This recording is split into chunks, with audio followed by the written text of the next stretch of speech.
Welcome the ever so excellent Allison Frank. Boom. And action. What is up? Who are you? Tell the people your name and who we talking to. Well, we're talking to Allison Frank. That's my name. I live in Brooklyn, New York right now, but I'm from Connecticut originally. Connect, cut. Yeah, Connect, cut. Exactly. That's how I remember how to spell it ever since elementary school. Yeah, I mean, that's exactly how it's spelled. So weird, but yeah, I met Christian through TikTok, and here we are, kind of random. Oh, So. TikTok. What up, TikTok? Yeah, so you are all up on acting TikTok. I think, is that the term? I don't know. Not that cool. Acting, yeah, I guess acting TikTok. I feel like I don't really have a niche. I mean, I guess I do a lot of acting content, but I also do like a lot of really weird, like funny, relatable mental health content as well. Yes. Oh man. There's one where it's like this trending song, and then oh man, what did you say? It's like something about like you're like in bed, all like cuddle up like to your face here. It was so funny. It was just like, oh, I was thinking about like my anxiety. I was like, oh, that hit different. oh, yes, I know what you're talking about. My neck, my back, my crippling anxiety attack. That yes, that was so good. I was like, I was not ready. I thought she was gonna do something else, and then I was like, yeah, that's accurate. That was actually a really funny video to film because I was trying to do the voiceover over the song. And so I'm like saying the lyrics to the song. Oh yeah, because loudly. You don't want to sing it. It's a classic, loudly in my room. Yeah, but it was just hilarious because I'm like, am I really doing this right now? Am I like screaming this song in my room over and over and over again? Heck yeah. Here you go. Hey, you got to do what you got to do, right? Exactly. You got to do it for the people instead of for the talk, instead of the Vine. Instead of doing it for the Vine, you got to do it for the talk, the TikTok. Yeah, that's what it is now. It's TikTok. No more Vine. For a little sad violin. Yeah. It was good. There's some good stuff in there. Anyways. Yeah, there was. Back to you. Connecticut. And I know, like we were talking, you lived in San Francisco for a while. Let's start at the beginning. The beginning. In the beginning. In a world. Yeah. So you were born and raised in Connecticut? Yeah, born and raised in Connecticut. My mom is originally from the Philippines. So she moved. Yay, Philippines. She moved from the Philippines to New York, Connecticut, to go to school. And it's actually like a very interesting story. So she got married to another Filipino man who is actually my brother's father. And they got divorced. Everything's good, though. They have a really good relationship. And then she had my brother. And then she met my dad after they divorced in the hospital because they both work in a hospital. So it's kind of like, I always think it's like some kind of romance, like a hospital romance. Yes, like a little TV show, like they're like little side characters on Grey's Anatomy or something. Yeah. So I like to think of it that way. They had like a little hospital romance like Grey's Anatomy. And then they had me, and here I am. And I grew up in Connecticut, and my whole family's in the medical field, of course, like, Filipinos and like. So your mom's a Filipino nurse?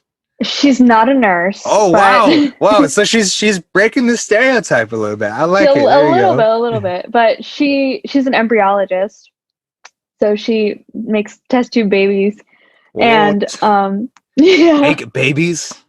Yeah. So she can, if we wanted to, we could have clones like Star Wars. Maybe. I don't know about the clones. I mean, I've asked her about the cloning. And it's, like, hey, Mom, hypothetically speaking, if I wanted to have like another me, like that I could just have as like a sidekick. I mean, cloning is a thing. They've cloned a sheep before, but I don't know if she knows that much information, but she's very smart, and she knows all about these like genetics and whatever. And I'm like, once she starts talking, it just goes straight over my head. I'm like, oh, there's a lot of science talk here. But that's like my whole family. Everyone's in the medical field. And then here I am. I pop out of the womb like singing and dancing. And I'm like, I want to be on stage. Artista. Yes. That's exactly what it is. So So, but that's do all what's so your great. aunts and uncles want to be your manager? No, but they do ask me to sing at every single Filipino party. Oof. Yeah, that's I have to be in the mood, man. And like, I don't know. There's Right? something about where it's like when it's like at a family gathering, I'm like, Mom, don't make me sing. Like, come on, dude. And then on TikTok, I'm like, yeah, whatever. Like, let's just go after it. But I don't know. Something about like the family like party scene where I'm like, And then everyone's watching you and they're like, wow, so good. And you're like, okay, yeah, thank you. I hide in the I'm bathroom for a gonna little go bit. and hide. Yeah. Well, that's freaking cool. Well, okay, well, bring it back a little bit. Mhm. Let's go back to the clones. Oh, If back to the clones. you Okay. could have like a mini version of you, like say if you could like make a Stewie from Family Guy, like one that stays small, like a legit like little sidekick, Oh, okay. would you do it? Would you have a little clone of yourself that would just be like your little buddy? Whew. Well, like you said, I was artista, right? So, whew, I feel like I would have been a handful of a kid. Very dramatic. So, but the thing is, it's me raising me or me being friends with me. So I feel like I would know how to deal with myself, right? It's like, who are you? I am you. No, who are you? That's I think me. I would No, do it. I'm me, and you are you. Yeah, I think I would have a little me. A mini me, like mini me. Mini me. Yeah, if Yes. you are like not at least. Whoa, here am I? Where am Oh I? no. Who am I? Boom! I'm Jean Valjean. Yeah, there we go. Dad jokes for days. Yeah, if you're not at least 20 years old, maybe, but you probably don't know who Mini Me is. If that's the case, go look up Austin Powers. Go watch the movies. Beyonce So is great. in it. Beyonce's She in is. it. That's the best one. Gold member. So good, so good. One of my favorites. And then one of my favorite songs is "Daddy Doesn't Care." I don't know if you remember that. Yeah, I I love do. that. Daddy wasn't there to change my underwear. It's Oh my gosh, I forgot about that. yeah. Some people will say Kanye is a genius, but Austin Powers, Mike Austin Myers, Powers. might Amazing. be a goat. Oh, definitely. I think they're making another one. Maybe I could be wrong. I feel like I saw that somewhere that they're making another one. I think it keeps getting talked about, and then just, I don't know why it keeps falling through. Haven't done the research, but I would love that. Like I would too. Almost 20 years later. That'd be Oh super no. sick. Oh, what? Are we frozen? I hear you. Aha! You're frozen. Oh, there we go. I'm frozen like Elsa. All right. But you're better now. It's okay. It worked. Moving on. Okay. No worries, no problems. All right. So, you got a nice little tangent there. So, Connecticut, what is that like? Because I have no idea. I can't imagine whether I actually couldn't point out Connecticut on a map. Well, that's okay. Where is Connecticut? Educate me. Connecticut is in the northeast, so just above New York City. It gets pretty cold. It's, has all 4 seasons. It's a really beautiful state. I think that, growing up there, I didn't really realize how beautiful it was until I left and I moved to California, which is like an amazing state, in itself. But Side. when I when I would go back to Connecticut, I would be like, wow, it's so pretty and green and woodsy over here. And, it gets really nice. And I enjoy summers there, a lot. But it gets super hot, like humid, crazy hot. But, it's balanced out by the terribly cold winters. Yeah, that's the thing. I noticed about like the states or areas that do have like the nice fall. It's like you got to pay for it in the winter. Oh, yeah, definitely. And in some places, you got to pay it for it in the summer when it's like freaking hot. My mom used to live in Utah for a bit, and so oh wow, I never went during summer, but winter was amazing. It looked like a little snow globe. Like, this is like a perfect little Hallmark movie town. And then, yeah, I heard summer is just like something else. So it's like Well, or you go to California where it's like 70 The degrees same. Fahrenheit all year. Yeah, that's what I loved about living in California. But, you know, I just really miss being home, so that's why I moved back here. But growing up, it was just like pretty normal. I mean, I went to a really, really small private school for like middle school and high school. So I didn't really have like a real, at least I don't think it was like a real high school experience because everyone knew each other. It was only like 50 people in my graduating class. Oh wow. So We like all knew each other. do you have like your actual classes all together, like 50 kids, or like was it just like a couple classes at the same time, or I'm sorry? sorry, wait a minute. What am I saying?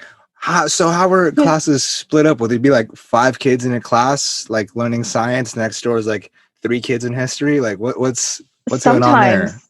Yeah, so sometimes it would be like that. There would be like a really, really small class of like 6 people, or there would be like a class of like 20 people, and we'd just like split up. So there would be like one teacher for this class, and then for like 25 of us, and then it would be split with the other 25. So not all 50 of us were in the same room at the same time. But then when it came down to like AP classes or like certain classes that you wanted to take, which there weren't many since it was a small school, it would be like 5 to 10 kids in a class.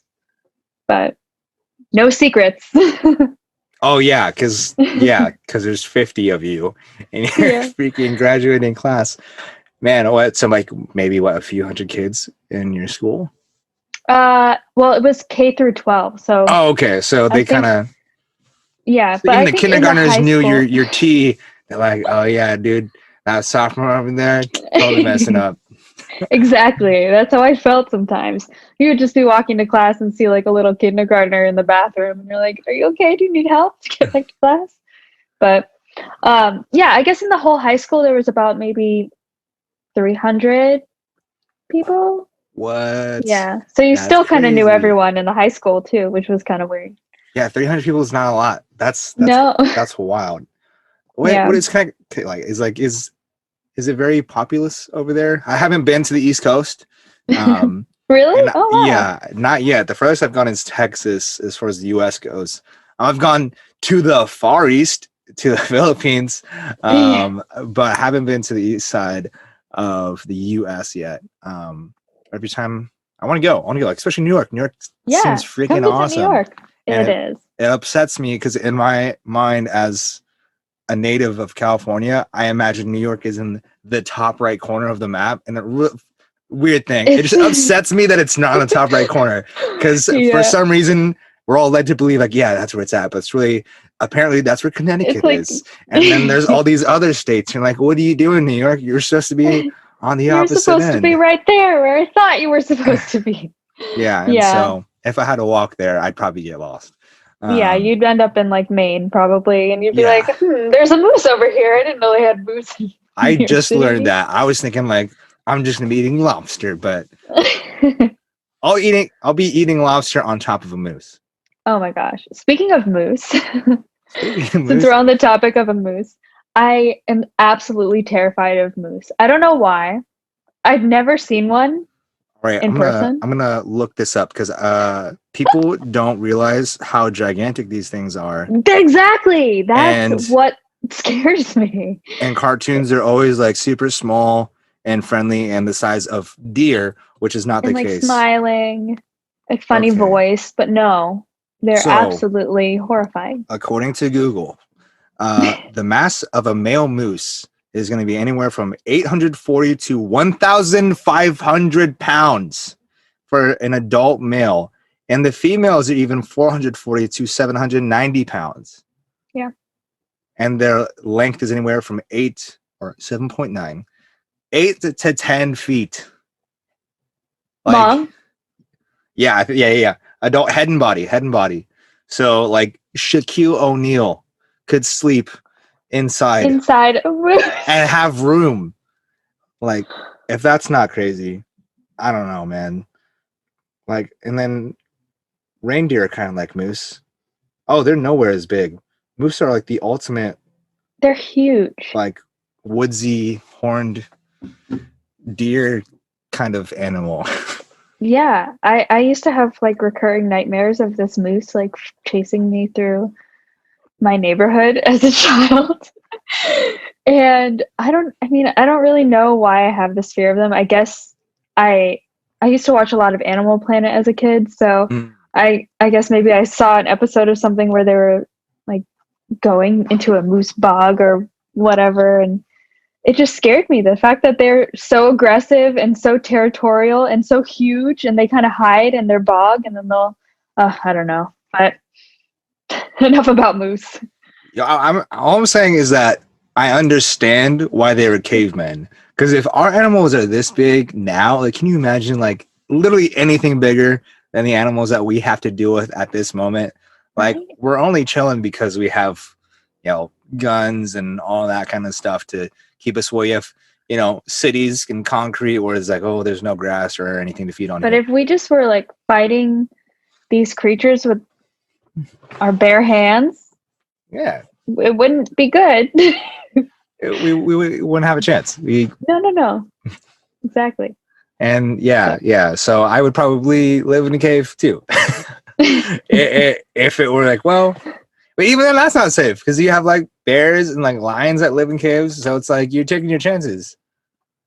Or they might decide to move in, even though it's already your cave. They're like, hey, this cave smell is good. It's like there's like smoked meats in here. Because obviously I would know how to smoke meats, way before Yeah. smokers were a thing. I always feel like whenever I go camping and I like make a little fire and like cook something over the fire, I'm like, I could totally survive in the wilderness I am a survival expert. while I have like matches and like some lighter fluid. I am basically Bear Grylls. Yeah. Have you seen that guy on TikTok who like is like a survival expert and The just makes the guy stuff? who cooks? No. Oh man, what is his name? He's like, he starts every video, right? Someone will comment on like his thing. They're basically all video responses, Oh, and okay. they're like, "Oh, can you make a spoon?" And he'd be like, "Yeah." I was like, "Oh, can you make a bow and arrow?" And he's like, "Yeah." Like literally everything they haven't ask seen him to that. make. Man, hold on, give me 1 sec. I'm gonna pull up. But he just makes like really cool stuff, but like I think he's like ex-military. He's a survival expert. Like but he can like he knows how to like get water from trees, and That's pretty he's cool.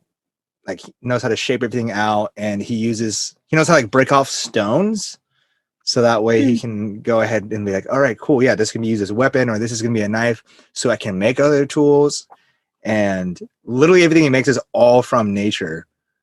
That's awesome. Yeah, I'm definitely not Yeah, like that. Me with my like matches. I can survive out here with all and the food that I brought camping from the store. yeah, it's like, yeah, I bought all this, so I know I can ration. You could probably do the zombie apocalypse, is what you're saying. Exactly. You'd be able to like survive and make things last and maybe scavenge Mhm. well.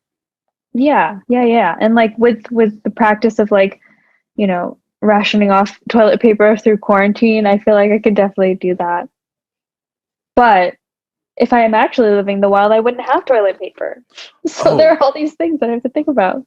I found it. His name is Donnie Dust. He has 6 million followers. Oh wow. And yeah, like this one, he's making candles, making a spoon. He made like a gourd. I'll send it to you. Donnie Dust. He's the guy. That's so cool. He's a professional caveman, TV personality, author, veteran, survival expert, artist, and dad. I like that. Oh, Wholesome and man. dad. Yeah, and then he has like a spot.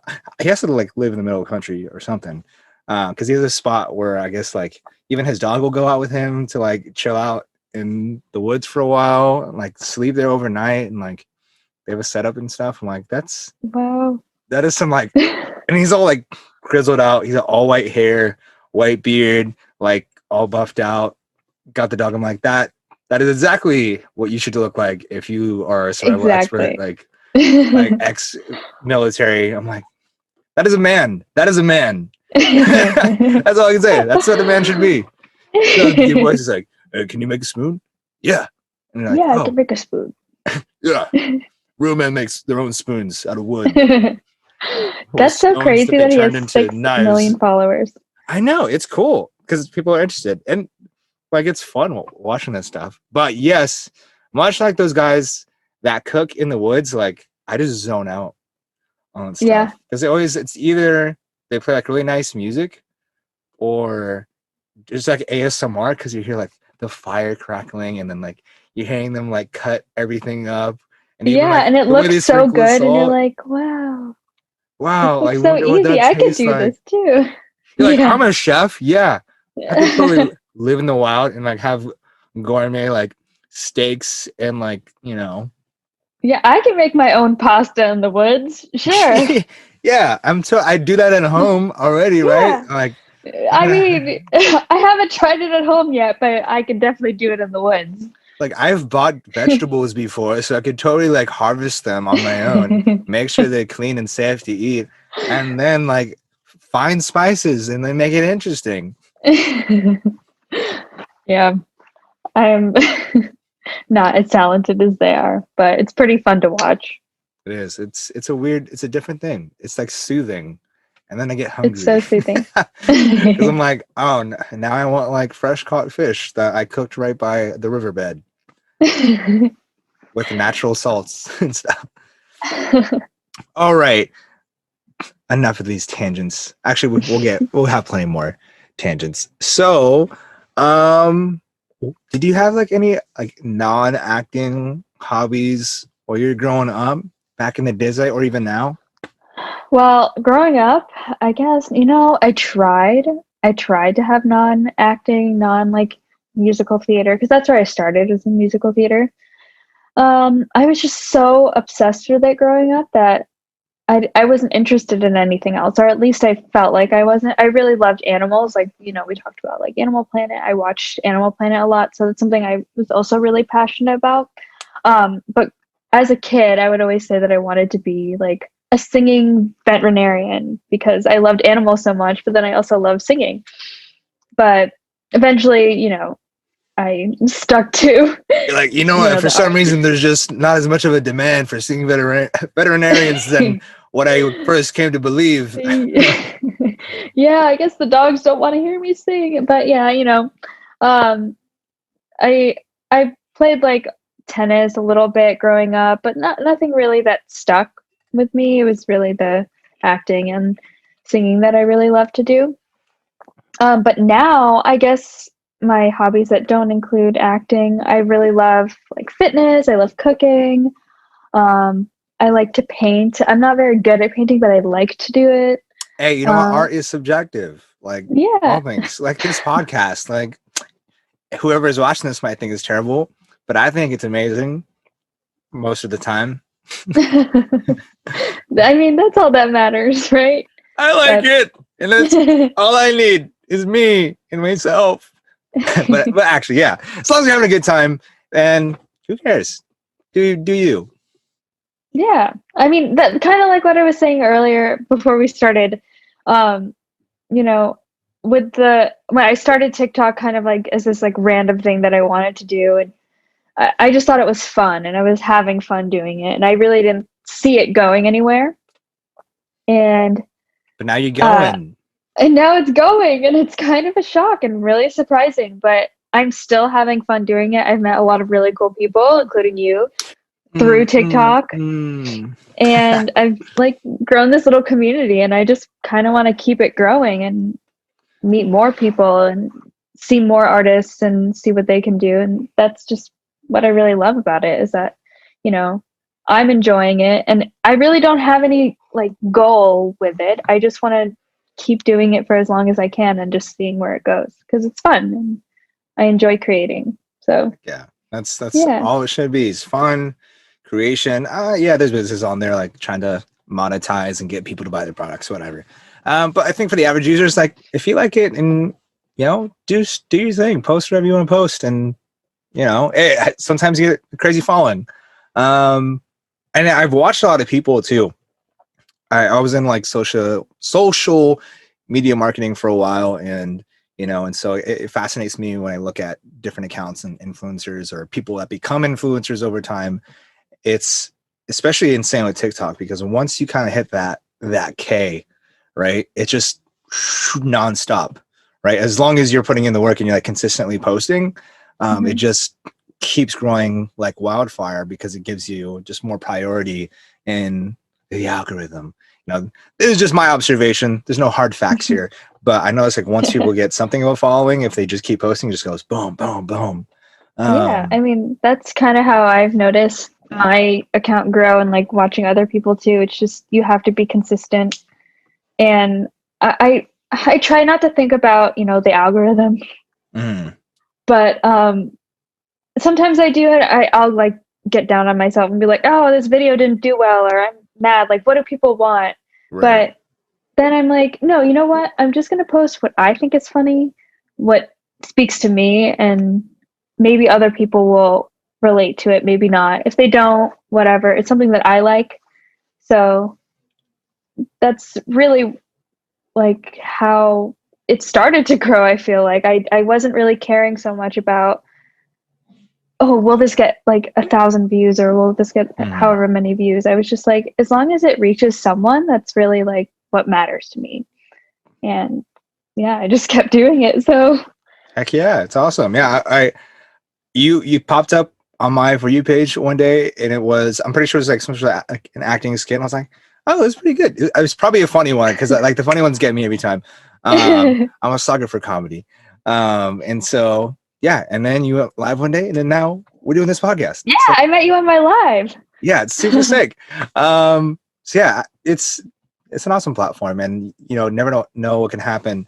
I watched this one girl, I believe her name is Alicia Cruddy.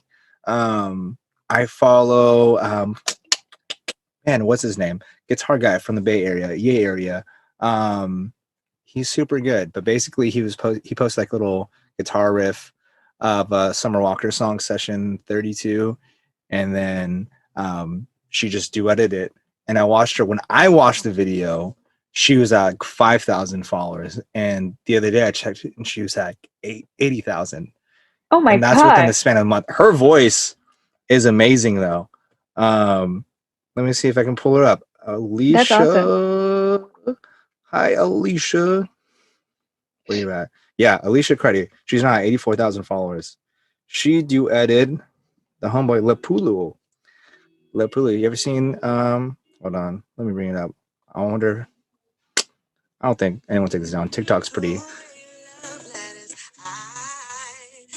Oh, I haven't seen this. Dude, she's so good. She has a beautiful voice. Yes. But I still can't get you on my head. Oh, I'm sending you this one text at a time. I know you're by your phone. Boy, pick up your line. Oh my so gosh. Good. She's so good. That's like awesome. In that realm of like Amy Winehouse. Yeah. Amazing. I mean, that's what's so crazy about this. It's like one day you could just be posting something and like have no idea if it's gonna be seen, and then the next second you have all these followers. I mean, that's amazing, you know? It's wild. And it connects you with so many other people too, which is what I love about it. And yeah, you know, I go ahead. Go ahead. No. I saw on the creator side, like a lot of singers like are very much like in touch with each other, and like all these people who are like just kind of like coming up on TikTok, and then now like see like actors doing it too. And I'm like, it's so cool because it's legit like community building, and especially as creatives, it's cool to have other people to relate to, and to be able to level and have like an understanding, you know, like even like talking to like a fellow actor, it's a lot easier to relate to them with certain things because they just know, you know. They know, yeah. We all like, have, like, when you find another Filipino, yeah, exactly. especially like halfies, I'm like, yes, you understand being in between. It's oh my gosh, it's horrible. I mean, it's not horrible. It's great, but also a struggle growing up, right? Let's get into it. And getting back to you, and like being Filipino, and I pulled this aside. I don't know if it's something you like, but for me, this is the movie. Have you ever had Milo? No, I actually haven't. It's so good. It's so good. Really? Hey, Milo, if you want to sponsor the podcast, you know, yeah. So my Filipino side of the family got me onto that love that since being a kid. Apparently it's like big in Australia too. I could be wrong. What is it? Is it like It's like it's made by Nestle, so it's kind of like, you know, your Nesquik but different. It's a different taste. It doesn't taste like Nesquik. okay? But Better than yeah, Nesquik. you could definitely like pop a chalky milk with some Milo. I might actually do a little TikTok. With that. Yeah, I you love those should. You ones. should. It's so My good. light. It's a little too bright. Okay. Get that perfect ring light lighting. It's still a little too bright, but I'm not gonna try to mess with it. Maybe if I lower it a little bit more, because now there's like Striking. whatever. Anyway, okay. We're living. We can see you. You know, the only thing that needs to be bright is your personality. Oh, boom! There we go. Little inspiration for everyone. Trying to do more positivity and mental health stuff. Surprising, or I guess unsurprisingly, those like the videos are doing really well. I just started posting on the podcast page, and I just did a couple videos. It's like, hey, you beautiful person, have a beautiful day, and it's like doing well. I'm like, this is cool. Like people like that, and I like that, and so it's just awesome. I actually posted the first one. I was having a freaking rough day, and I said, the sun is out. Today's a beautiful day to have a beautiful day. So have a beautiful day, you beautiful person. And then it like came back to me, and I had a great day. I was like, I love that. Okay, that's awesome. And yeah, so, I think it's nice when, I mean, I feel that the videos that I put out are the ones that I feel like, okay, maybe someone else feels this way too. Mhm. And I just want to like encourage that person that, you know, they're not alone in this. And I feel that all the videos that I post that are related to mental health are related to like anxiety or being introverted or something. They always do really well. And I always felt like I was kind of alone in that. Like, oh, I'm so like quiet and, you know, I don't like going out so much and what's wrong with me kind of thing. But then the more I started posting this, I kind of became more okay with these things that I thought were problems before. And it kind of made me feel that like I'm not alone in this mental health journey and that there are other people out there too that feel the same way. And it's really nice, I guess, to like see other people reacting to that, and then also seeing people post something that I relate to, and I'm like, oh yeah, I'm not alone in this. So yeah, no, I love doing that, and I love all the mental health stuff. Okay, yeah, it's nice that it's an open conversation, and just being vulnerable, I think, is empowering to you, like as the person, like letting go and just saying how you feel. And yeah, for me, it's like saying, hey, I got flaws and I'm okay with it and I'm working on it. I'm like aware that I'm struggling with these things, or maybe I have these habits, but I'm going to overcome them and be a better version of myself. And that other people are like, oh, wow, like, hey, I'm in that same boat, you know, because I think growing up, it wasn't so much of a thing. I don't really remember people talking about mental health. It's like, oh, you're sad, here's a pill, you know, and then you just kind of went on with your day. Or you get nervous a lot, okay, take this and then you'll chill out. And that was kind of the extent of mental health, you know, before really getting into now the 20s that we're in. Yeah, like early 2000s at least, like it didn't really seem like there was a whole lot of like, hey, best friend, you want to talk about like how you doing today? You know, as an adult, it was just kind of like, hey, leave your shit to yourself, role, like trying to do this thing. It's like, no, dude, like put it out there. And now there seem to be a lot more therapists or striving therapists. Like my cousin's one of them. She's going to be a licensed therapist pretty soon. And that's awesome. Plugging that podcast. You know, we have a mental health one for you guys that really want to get into it. It's tough, man. And it's everything from like anxiety, depression. Like for me, like one of the biggest things I had to overcome is being a perfectionist. Like growing up in a sports world, everything was super competitive. Like I had to be the best. And I had to not only be better than everyone else, but I had to be the best ever, like in history. And I held myself to like this crazy high standard on everything I did. And I remember like when I started YouTube, or when I started to start YouTube like 10 years ago, and I was posting like these cover songs and whatever, and they'd be up for like maybe a day, and I'd take them down just because I was so hard on myself, and I didn't accept the fact that, hey, like I'll post this now, and in a few months I'll even be better than that. I was just so critical. And then now later on, like one of the reasons why like TikTok, I'm like, oh man, I didn't like, it's quarantine too, it's been weird getting in and out of shape and whatnot. And so there's times like, oh man, I don't really like the way I look today, and like I don't really want to do a TikTok. And so like I would put stuff off, or I'd post like very intermittently.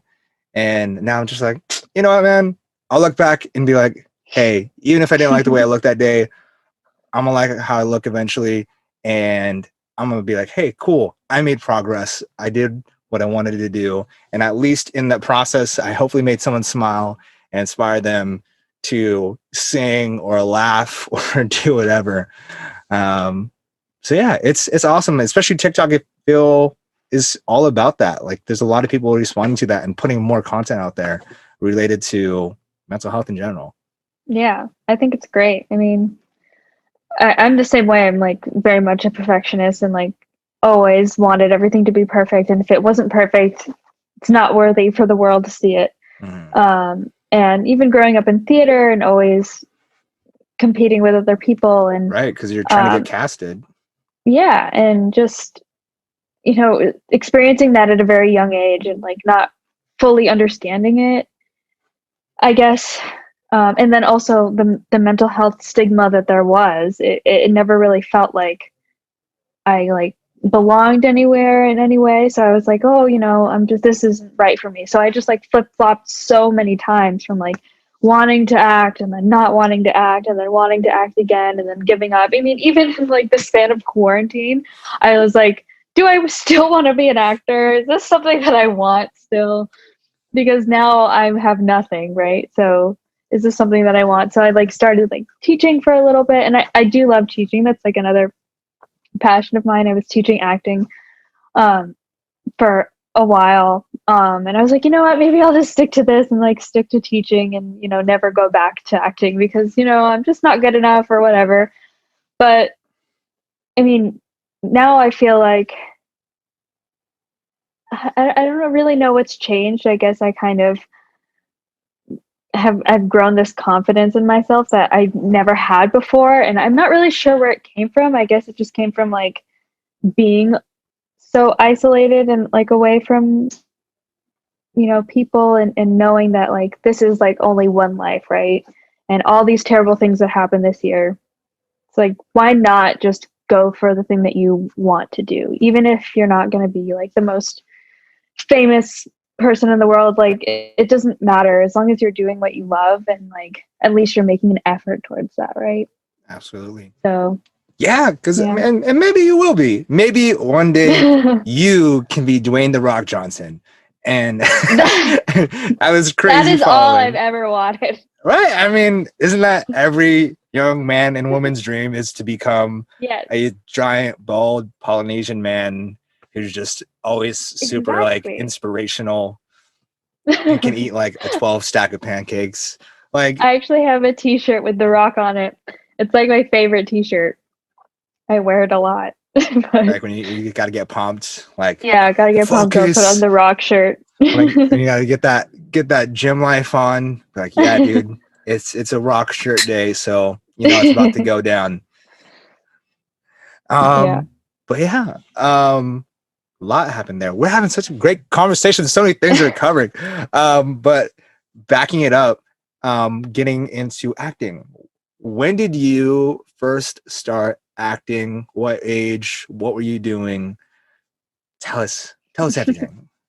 So I started acting when I was about 7 years old, or I guess I wouldn't say that it was acting. I started taking singing lessons because I really wanted to sing, and I was very shy growing up. So my mom was like, oh, she's a singer. She loves to sing. She sings all the time around the house. So she took me to a voice lesson, and I was absolutely petrified to be in this room with this like strange woman who I've ever met. And I closed my mouth, and I was like, my mom was like, Allison, open your mouth. I wouldn't open it. I wouldn't make a sound. And the Allison, lady was open like, your mouth, huh? How do you think you're open going your to be mouth. singing? You have to open your mouth. You have to use those words, huh? How do you think? I promise she sings at That's called home. humming, Allison. She was so mad, but I mean, my mom was like, "Oh my gosh, I promise she sings all the time, I promise." And she's like, "I think she needs to be a little bit older um to take a lesson." So, I don't even remember that, but knowing myself, I feel like that lady probably made me uncomfortable and I just didn't want to sing in front of her. But eventually, I started voice lessons with a teacher that I really liked, and I was 7, and she was in this production of Evita at a community theater, and they needed a bunch of kids to be in the show, and she asked my parents if like I would want to be in it. And they were like, yeah, she would love it. So I had no idea like what it was, and I just remember having like the time of my life, just being like, this is so fun. I get to like play around, I get to sing, I get to like dance in scenes and wear costumes. Like this is just like the most fun I've ever had. And ever since then, I just like never stopped doing theater. Like every year I like would do a show or 2 or 3 shows, and my parents put me in acting classes and, more musical theater classes, dance classes. And I just like, I it was so much fun. And it was like a dream to just do that every day. And every summer I would do shows. And I feel like I was kind of an oddball, or like the odd one out. Like in school, I was always very shy and quiet. But then when I would be in my theater classes, it was just like I was able to like express myself in a way that I wasn't able to in my everyday life. Since I was so quiet, I was able to like be someone else and express myself in that way. Yeah, I mean, So there's something awesome about being to be able to pretend professionally. yeah, But yeah, I've noticed it's an awesome gateway for people who are like very introverted or just shy or anxious in general. yeah, Um, and yeah, I think I used to, like, when I was in like, by the time I was in middle school, high school, maybe all life, I was like pretty social. And so, but I didn't really pick up on like people like not being as social as me. So I just talked to everyone. And so it was interesting seeing like my like theater friends or music friends who would be more introverted, now like in retrospect, and like, oh, these people are actually like pretty kept to themselves. But when I saw them on stage, it was like this completely different person. They had all this confidence and they're just projecting, whatever emotion to this 2000% level. And it was amazing because it's like, man, that person doesn't get to do that like throughout their day, or they don't feel comfortable doing that, in their day-to-day interactions, and it's just awesome that it gives so many people a chance to be whoever and just yeah, feel and express, and then to be able to show that to other people. And I've seen people make some awesome transformations and really come to find themselves through that community that comes with acting or music and just being a creative in general. yeah. And it was just such a great experience for me, and I just never wanted to do anything else. Like I can't really think of a time in my life where I was like, I might try this other thing. It was always that, and I never changed my mind. So I guess it's a nice thing to know, is that like I've always known that that's my thing. There are people that go almost their whole lives without knowing what their thing is, and I guess I'm really lucky and really grateful that I know what that is. But yeah. Now you're doing the thing. Because I guess so, as your best as I thing. can.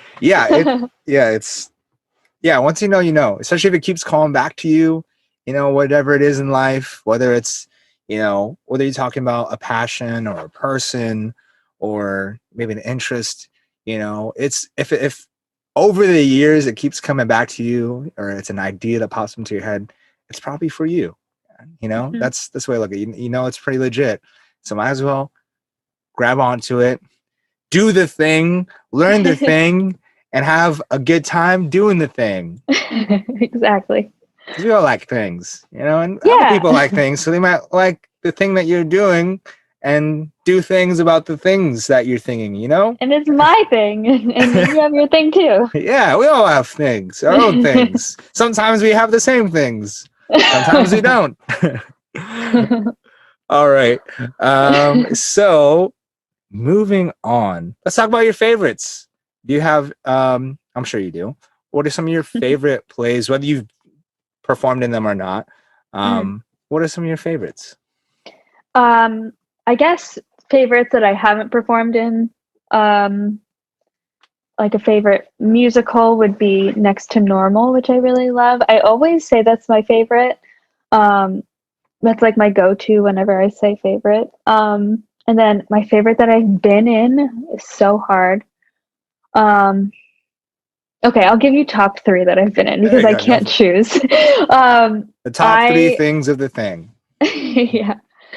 So top 3 shows that I've been in would be The Drowsy Chaperone, Cats, and In the Heights. Cats. So like you were also a CGI cat, like Sir Ian McClellan? Even better. I was painted face paint and all like leotard painted cat. There are pictures somewhere and maybe a video somewhere. But, all right, internet, do your thing.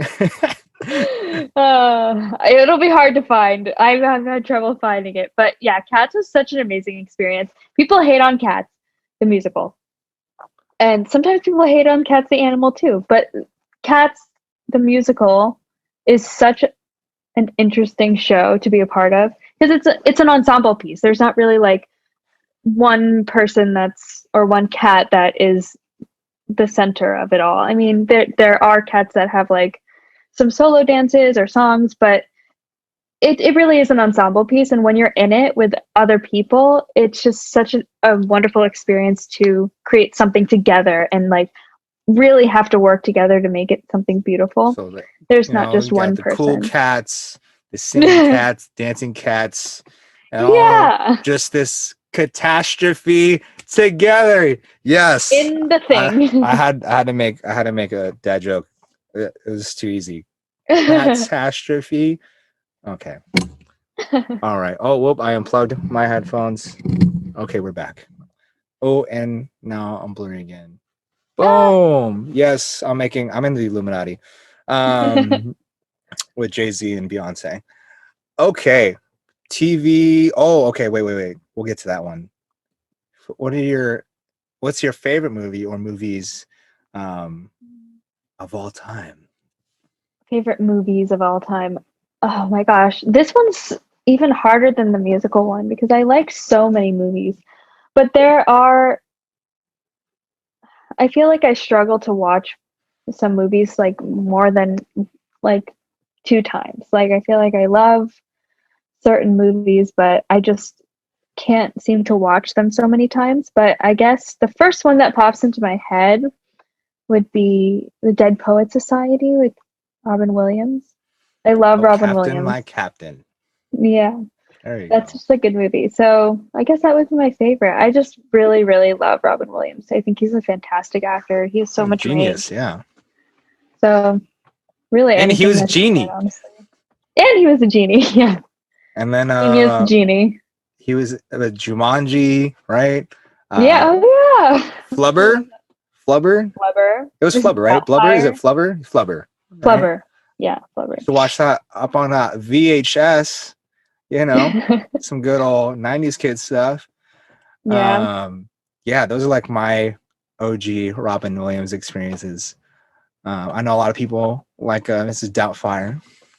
It's also a good one. And San Francisco. Yes. Oh, for you, of course.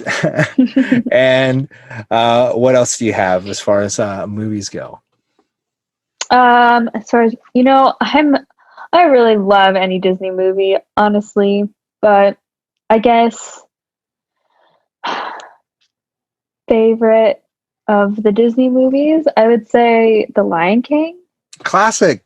I think that one's like hands down, like Jordan, Kobe, LeBron conversation, like top 3 for sure. Like if it's not up there, you've got some work to do as far as proving why The Lion King's not up there for you. Yeah, for sure. It's just a solid movie all around. It's great. All the characters are wonderful. The music's great. Elton John. I mean, you really can't go wrong. You cannot. And Timon and Pumbaa. Great. Little bit of everything. It's a little bit of everything. The best sidekicks. It's basically animal Star Wars. You know, it's great. Yeah, I saw that somewhere that it was like basically animal Star Wars, and I was like, wow, it totally is. It's kind of crazy. Timon and Pumbaa is C-3PO in R2-D2. You have, the evil dark guy who's like trying to take over, and this guy's trying to like do or like save the galaxy and like in the name of his father, like same deal. It's just got Elton John Lions. musicals and lions. James Earl Jones. Oh, yes. Oh, wow. Oh, mind blown. Wow. Maybe everyone from Star Wars, because it was in a galaxy far, far away a long time ago, they got reincarnated as animals. Maybe. And then shit went down in the circle of life. Wow. That's pretty crazy. But a big stretch. I don't know. Conspiracy theorists, we might be onto something. And now Disney owns Star Wars, so now it's like this whole thing. Maybe like they can start bringing the lions into the Star Wars world. Their claws will be like lasers. Yeah. Wow. And they'll have jetpacks, so like they'll just be like jumping from like Jetpack ships, lion. like roaring in outer space. It'd be sick. I kind of like it. Yeah, you don't have to pay me, Disney. I mean, you should, but you don't have to pay me for my ideas. But you heard the idea here first. You heard it here first. There's proof. on this show. Okay, and let's get into TV shows. We'll start with like, let's say anything pre-2010, and then we'll go into more recent stuff. Okay, so top three. Top three. Okay, so pre-2010, I guess. Oh, is How I Met Your Mother pre-2010? I think so. It's been on for a while. I think it is. I'm just gonna say yes. For a while. Alexa, stop. No, kind of weird. All right, Jeff Bezos, you can stop listening. He's trying to listen to our Star Wars Lion King idea. That's what it is. I know. And I'll just wait for the podcast to come out, Jeff Bezos, because I know you watch my podcast. Of course. Yeah, but I love How I Met Your Mother. That's like one of my all-time favorite TV shows. I can watch. See, like I said, I can't really watch movies over and over again. There are very few, but How I Met Your Mother, I can watch over and over and over again and like still laugh and like be entertained. Legend. Wait for it. Derry. Exactly. But it's so good. I love that show. And then newer shows, I guess the most recent show that I've been watching, which everyone has been watching, so it's nothing new, is Bridgerton. I really liked it. Okay, I watched it in like 2 days. Talking about that. I haven't. Have you watched it? I haven't. See, I got into the whole like Avatar hype, and then I've been watching Korra, but I like has been taking forever to like wrap up on The Legend of Korra, and so yeah, still getting through that. It takes me forever. Like I watched Lost for like 3 months, stopped, and then I had to pick it back up, and it took me a full year to get through of all of Lost. Lost is intense, though. I don't even think I ever finished Lost. It's insane. It's kind of like a Game of Thrones sort of deal where the ending isn't super strong, because for Lost, it's very like up in the air. Like there's a lot of gray area in the ending. There's so many weird things that are going on, and it's like, I think maybe I made it to the very last season, like halfway through the last season. For some reason, I just didn't finish it. But it's intense. A lot of stuff happened, and I was very confused, and there was just like a lot going on, and I think I just gave up. There's a lot, and the fact that all the characters are connected, like in one way or another, is kind of insane. And at first, I just thought I was watching a show about a plane crash, and then all of a Right? sudden, it's like, what is happening? All this crazy shit. But, yeah, I guess you mentioned my third favorite show, which is Game of Thrones. Got very much into that for a while. Love it. I love it. There's Yeah. a lot of good characters in that as Yeah. well. I managed to get through all of the seasons with that one, but at that point, it was like, easier to get streaming video. Oh yeah, and everyone, the entire world was like talking about it. Oh my And gosh. the last season, I don't think it was that bad. I think they just rushed it. And they could have definitely still spread it. I don't know why they were so set on like having fewer episodes but make them longer. Like the decline of Daenerys definitely could have been happened longer. so fast. Yeah, I feel like they could have maybe put it into the previous season a little bit more, so at least we saw it coming a little bit, or like felt like we saw it coming. I mean, in retrospect, it was always coming. Yeah. And it's just that they didn't. The actual decline was just like, oh, okay, now she's crazy. Yeah. And so they're just like, oh, all right, I guess. Okay, she's dead now. Okay. Spoiler alert! If you didn't watch it. Spoiler alert! Oh god. But yeah, I mean, it was still good. Still good. Like everyone already knows the ending now. Definitely worth watching. Like the character definitely development in there is awesome. Yeah, there's just good stuff. Shout out to my boy Hodor. Hodor. And when you actually learn like why he's Hodor, you're just like, no. I know that episode. I was crying. His entire life, dude. You're just like, oh my gosh, you're broken. Also, like, fuck that show. Like every time you get attached to someone, like, oh, you like them? You like them, huh? All right, they're dead. They're dead now. And yeah, ever since, or it's the other way around where you hate them so much. I was like, oh, you don't like this person? Guess what? They're gonna be here next season. Yeah, the Red Wedding gave me trust issues for sure. Oh my gosh, that was the worst. Just so shocking, and everything happened so fast, and you're just like, wait a second. Did all of my favorite characters just die in one scene? Yeah, they did. Every time they give you hope, they're just like, yeah, just kidding. Better luck next time. Okay, and then as far as newer shows, like including, I put like pre-2010 because there's ever since streaming, there's like so many different ones going on. I know Game of Thrones is definitely newer, but like when it comes to like the streaming services, whether it's Disney Plus, Amazon, Hulu, and the legendary Netflix, what are some of your favorite shows from there? Yeah, so I recently finished The Undoing on HBO with Nicole Kidman and Hugh Grant. That one was really good, super intense, like kind of like murder mystery kind of. Like, oh wait, you also mentioned Bridgerton. So Bridgerton, yeah.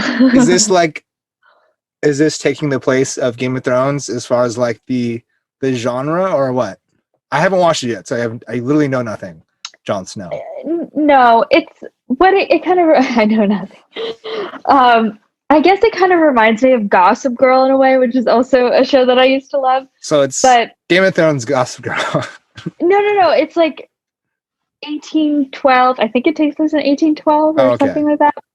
1812 Gossip Girl, and it's like these families, like elite families, and then like trying to find like a spouse for the ladies and the men, and then there's like this like pamphlet that goes out where there's like talk about all the gossip among all the like families. Interesting.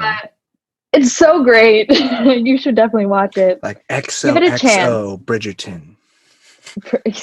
Pretty much. Give it a chance. I think I gave it like 2 or 3 episodes where I was like, okay, do I like this? I don't know. And then like eventually I was like, okay, I can't stop watching it. This is too entertaining. So all right. I'll check it out. I'll give it the 2 or 3 episodes. I'm pretty loyal when it comes to TV shows. Like I will, even if it's like a terrible show, I still need to know what happens at the end. Like that Oh just my gosh. I can't not I know. wish I was like that. And so unless it's like absolutely trash, like in the first like 15 minutes, I'm like, okay, we're moving on. But I did watch it's all of Tiger entertaining. King. Oh Yeah. yeah. Oh yeah. I forgot about Tiger King already. Yeah, Gosh, right. Feels like 5 years ago. I know. Yeah, I watched all of Tiger King in one day, and I'm just like, this is insane. In one day. I guess Yeah. at the time there was really nothing else to do. Yeah, because I was like early quarantine, and I was like, Yeah. I was already late on it too, but I was just like, once I watched the first episode, I'm like, these people exist. Like, these aren't like they're not acting like these people. Like they are. They are these people. They are characters. And the Carol Baskin was on Dancing with the Stars. The fact that she's like all over stuff right now, like doing all these like collaborations, blows my mind. I'm like, she's allegedly a murderer. I mean, I thought that they were reopening the case after Tiger King came out. I thought I saw that on the news. Maybe it was just like to get people talking about it more, but when I saw her on Dancing with the Stars, I was like, wait, I thought she was like a murderer. I don't understand what's going on here, but you know. Yeah, I mean, if you don't know, look it up. It's just read the plots on Wikipedia and actually no, just watch it. Watch everything in one day. Yeah. Watch the entire show in one day, and it just blows my mind. First of all, Joe Exotic is definitely exotic. Like, what a freaking person. And then all the other people, it's like someone had written these characters in a show and like, it's like not real. We're going to create this zookeeper drama series and make it a reality TV show. But it's just actually who these people are. And you're like, what? And then you add Star Wars lions on top of that inside of the zoo. And they're all fighting for Baby Yoda. I want it. Okay, screw clones. I want a Baby Yoda. I want a Baby Yoda so bad. Like, so if cute. I could just have a little thing that could just like waddle around like this and like occasionally like push giant animals with the force, like like a moose.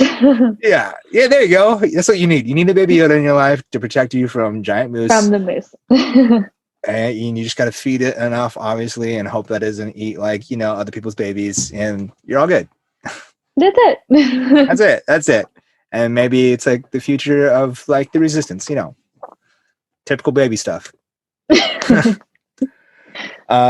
Sweet. And then staying on with your favorite actor. Favorite actors. Like I said, Robin Williams is definitely my favorite actor. I think he's amazing. And then favorite actress, I really love Sarah Paulson from American Horror Story. Sarah Paulson is pretty good. Yeah. Got that range. Yeah, she's amazing. So, top 2. Yeah. Dang, that was quick. That's when you know. I know. This one. I just know. Yeah. Both of them have very, very large range, and I love that. Because I like to do comedy and I like to do drama as well. I mean, I feel like I kind of lean towards comedy a little bit more because I feel a little bit more comfortable there. But I love both. So, yeah. I love when I can see other actors who have such huge ranges, and I can kind of hopefully aspire to be like them one day. Yeah, I think for me, from like a comedy aspect, it's interesting to see comedians become actors, and then I don't know if they develop, whether it's development or they've just always had this range, and because they're so well known as like the funny guy, and when you see him do something different, it's like Ryan Reynolds. You expect Deadpool, basically. You expect that character in every movie, and he's done a lot of that, throughout his career. But when you see the roles, you're just like, oh wait, like this is pretty different, and it kind of blows your mind. Who else is like that? It's cool seeing.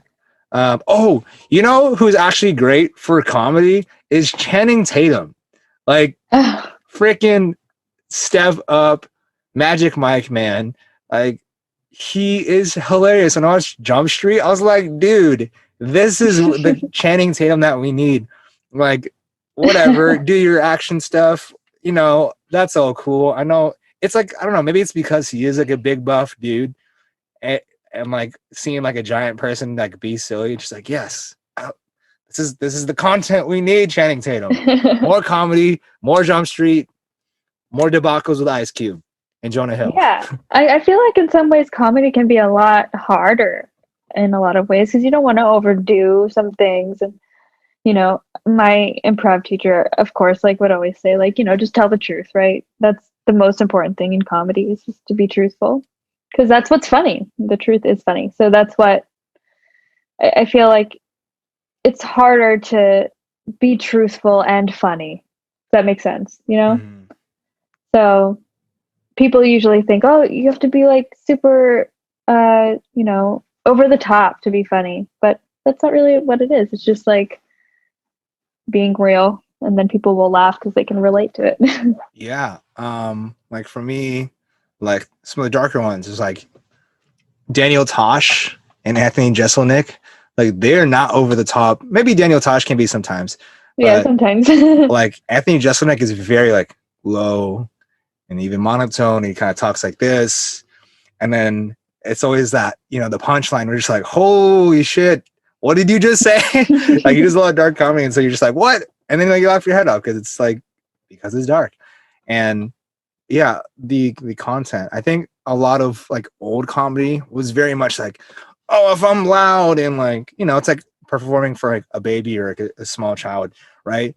The more loud and obnoxious and big you are with your movements, then that's inherently funny, right? It's very visual, like basic comedy. Not saying that's bad, but I feel like a lot of like what mainstream comedy was if you're this wacky character. And now over time, writing and delivery has become, so much more developed. And there's definitely more skill that shines through in being able to deliver, like even like with musical comedy, it's like stand-up comics that'll do music. Like I think that's super hard. Like first of all, you got to be good at music to at least play guitar or whatever instrument, and then be witty enough to put something together, whether it's supposed to rhyme or you just have a nice melody that plays on whatever your topic is. And yeah, I would say it's a lot more, I don't know if it's more technical, but it's not so like, oh, I just got to be this wild, zany character anymore. There's so much more that goes into it, and it takes a lot of technique and practice to get it right and to get people to enjoy it. It's not just, that's what frustrates me sometimes about like when people talk about acting or talk about like, oh, comedy or any kind of like performing arts. It's like, oh, it's easy. Like, anyone can be an actor, which is true. Anyone can be an actor if you work at it, but there's so much technique, in classes that you have to take. I mean, the most intense acting class I took was actually with one of my acting teachers, and he created this, exercise. It was so intense. Basically, he started the class like very somber, and he's like, today we're going to get really emotional. And he's usually a Meisner teacher, and he's like, we're not going to do like our typical like repetition today. We're going to do something different. He's like, so he put like a couch in the middle of the stage, and he's like, so I want you to each come up one at a time, and I want you to give a eulogy. And he goes, the person that's here, like who's deceased, is you. And I want you to give a eulogy as the person who would be most affected by your death. Fuck. Damn, dude. That's heavy. So heavy. And we were all instantly like, okay. And he's like, this is what you need to do as an actor. You need to put yourself in the shoes of someone else that's not you. And he's like, okay, go. All right, have fun. All right, let's go. And we were all, I mean, it was the most emotional day in an acting class I've ever had, ever. And I've been in plenty of acting classes, and it was just like, that's the level of like commitment you have to have to whatever role you're playing. And I just feel like people think that it's so easy, but you have to be very vulnerable, and you have to be very much committed and knowing every part of that person that you're playing, and it's a lot harder than people think. Yeah, it's very technical, and it's easy in a sense, like when you see like people who like celebrities that are just famous and then they start acting, and that's all good and well. But I think especially when they see them kind of be the same person so much, then like, oh yeah, you just got to kind of say whatever they want you to say and you'll be fine. Like, Yeah, especially there's nothing wrong with like the people that do that, and like that's great for them, like awesome. Like I wish I could be like that too. It's like so fun, right? Doing what you love, but like, yeah, I don't know. There's just, for me, I feel like there's just so much more that goes into it. Yeah, and just like being there. Absolutely, yeah. I for me, I love like Leonardo DiCaprio, Daniel Day-Lewis, and like Brad Pitt. And even though those are kind of like the typical names thrown in the hat, they have legitimate range, and like you see them become like Fight Club Brad Pitt to like, it was once upon a time Hollywood, very different. Or is it not Gladiator, Troy? I was like, those are all like, very different Brad Pitts. Yeah, or like the Benjamin Button Brad Pitt. Yes, like yes, he's like Marlon Brando, where he was just like this stud, still is a stud, He but really is, yeah. And like that, I think can kind of take away, like credibility, because people think, oh, he's just a good looking guy and he's done some good like big movies, and so that's why he's getting casted again. And I was like, no, dude, like look at his work. I'm like, take away what he looks like, right? Stop looking at his abs, right? and then see his work, and you're just like, oh, wait, this guy knows what's up. He can actually deliver and become different people. Because I believe him every single time. It's, even though it's the same face, I don't see the same person or character in those movies. It's always something new every single time. Yeah, I agree. And so moving on, we've gone through growing up, actually, while we're still on acting here, what are like some of the biggest struggles that you either have had or still have right now, getting into the nitty-gritty? We're getting personal. I guess the biggest struggle is just, number one, just continuing to like believe in myself that it's going to be like, like I said earlier, it's like I flip-flop so many times of like wanting to do this and like not wanting to do it, and like finding something similar, maybe close enough, and I'll be happy with that. But like it's not that. And I've always struggled with like having that like self-confidence to like know that whatever skill set I have is good enough. And I recently like made a couple posts on TikTok about like, struggling with self-confidence and struggling with like motivating myself and like believing in myself, and then also having like imposter syndrome, thinking that like I don't have the skill set, even though I've gone through so many years and like training. I have a degree in acting, and like I should know what I'm doing, right? But at the same time, I'm like, oh, I don't know anything. Like, who am I to like be doing this? But I think like constantly working on myself and like going to therapy and like being more open about talking about this stuff, it's like I'm not the only one feeling this way. Obviously, like it's not me. I'm not the problem. I need to like overcome these issues of like believing in myself and believing that like I'm worthy enough to be doing this, or like talented enough or whatever. So I think that's really the biggest struggle, is like having the confidence and knowing that I'm good enough to do this. Absolutely. Yeah. It takes time to believe in yourself. Yeah, I've definitely been there too, where it's just like, should I be doing this? Am I good enough? Especially with the whole perfectionist thing. It's like, wow, like the bar is up here, and sometimes you're already at the bar and you just don't think you are. I mean, that's, I struggle with that every day. Just like, is this right? I don't think so. I shouldn't be here. What am I doing here? Yeah. And so since you mentioned it, do you think that going to therapy has made you a better actor? You, yeah, I feel like it can be. I mean, um, I think it makes you more aware of a lot of vulnerabilities that you need to, you know, be more open about and like accepting certain things about yourself. Um, and being more open to feeling something. Because I feel like before therapy, I always felt like, oh, I have to have this certain way of being. I can't show anyone that I'm feeling this way. I can't show anyone that I'm struggling. I need to like seem perfect, right?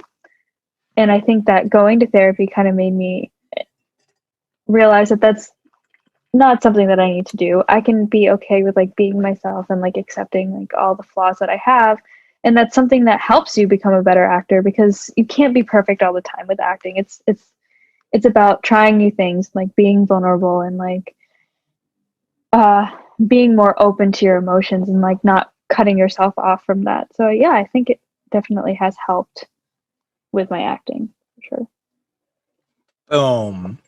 sure. So maybe, for those people who are, on the fence about, I know it's still something that people have to be okay with and like letting go and having, a third party like be involved with your thoughts and emotions, but it seems to be helping a lot of people is all I'm saying. Yeah. So, Yeah, I mean, if it is helping a lot of people, it must be doing something. I mean, and especially if it's helping you do the things that you enjoy doing, then another reason. There's another reason. Not saying you have to, or not even that you should. I'm just saying that there's I mean, there supporting are you proof.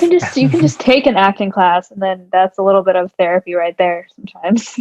Yeah, it's crazy because you have to really explore your thoughts and emotions in a very Yeah, different way, and you will really get to know the people in your acting class really well.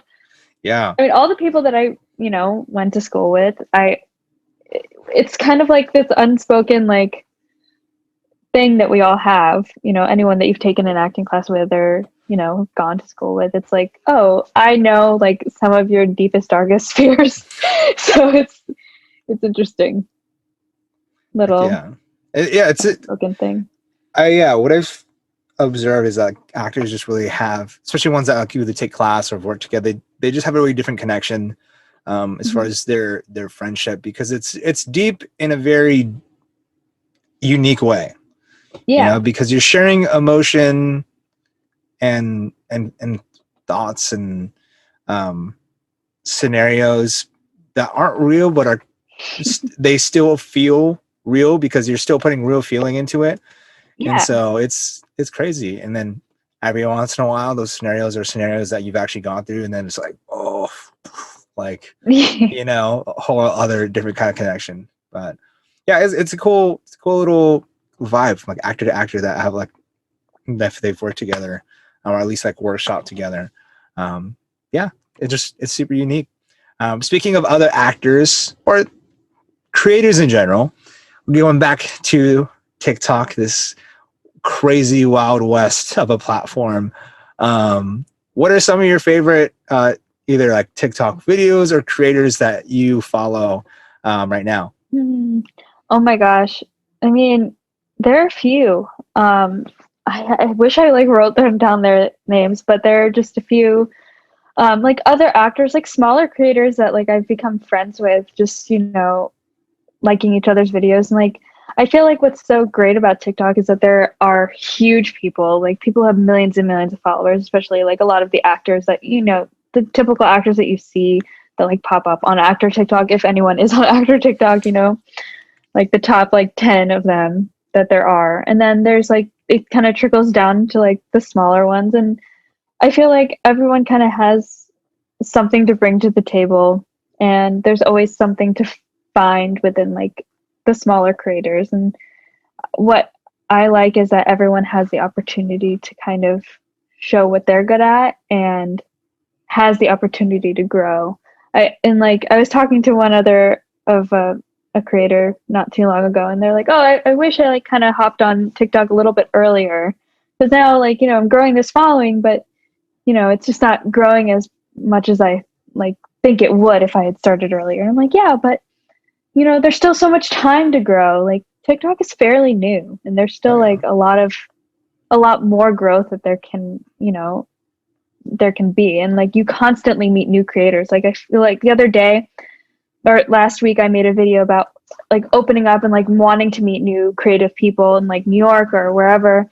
And oh yeah, I love that video. yeah, That's the reason I was like, hey, well, she wants to get out there. Let's get her on the show. yeah. So like that's what I mean. It brought me this opportunity, right? So like, and then it also opened up like to so many people that reached out to me and they're like, I want to be your friend. I'm from New York, or like I'm not from New York, but let's be friends. Like there's so many creators that like I admire for like their art or whatever they're doing. It's like, I mean, it's really amazing. I mean, some of them only have like a couple hundred followers, but their art is incredible. And like if they keep posting, more people will see it. And I just kind of wish that like, you know, that they would just take off and that, you know, people will know. But yeah, the algorithm is so weird, man. It's because I've seen people repost old videos of theirs that didn't go crazy, and then but when they post it the second or even the third time, it goes viral, and you're just like, what? Like how did that get missed the first time? And I think it's because it's still new. The algorithm itself is always experimenting with new videos, and I think a huge part of it is just the luck of the draw. I think there's a part of it where it's like, yes, like it likes good lighting, smiles, bright stuff, you know, whatever. There's certain things it's looking for, but I think other times are just like, oh, let's try this thing and see if this works, and because it's trying to get better, right? And so sometimes you get chosen, and gets out there. You never know. It doesn't necessarily mean that like your art or whatever your creation is isn't being enjoyed. It just isn't being pushed like the other ones are. So it's just a matter of time. And the only way to really increase your chances is just keep posting. And then eventually that's exactly what people will find you. And they're like, oh, look at all these other videos. And then those can go viral. You never know. Yeah. I mean, and there are all these like videos about like how to beat the algorithm. And it's like, oh, you have to do this and you have to do that. And like, make sure you log off the app. But like, I've noticed that some of those things don't work. I've like tried it, right? I'm like, oh yeah, so if I use this sound and I like use this hashtag and then like I'll log off for 2 days, it's like I feel like it doesn't work. It's like sometimes people get upset if their like video doesn't do well, but it's really not anyone's fault, I don't think. It's just kind of like what you said, luck of the draw, and you know what people are looking for at that time.